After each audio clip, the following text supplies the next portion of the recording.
Welcome to the Slop Farm. Enjoy the video. You start by confirming what you have.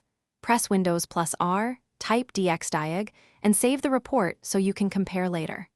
Once done, open Settings Update and Security and check for Windows updates, including optional driver updates.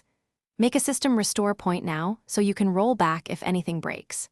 These steps minimize guesswork and secure your system before any runtime changes, ensuring you know the exact Directx build and that Windows Update can deliver official Directx fixes.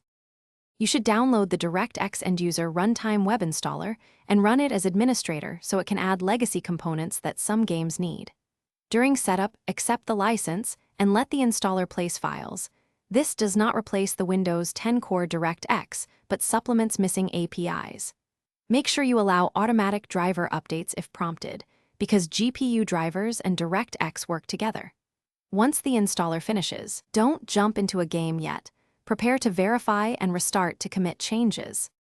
After restarting, run Directx again and compare the report to your earlier copy so you can confirm added components and driver versions. Then launch a relevant game or a diagnostic tool to exercise Directx. If things work, you're done.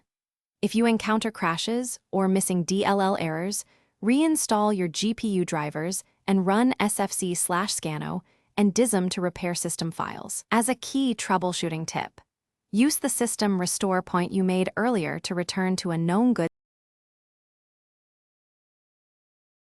Thanks for watching. Consider subscribing if we helped you today.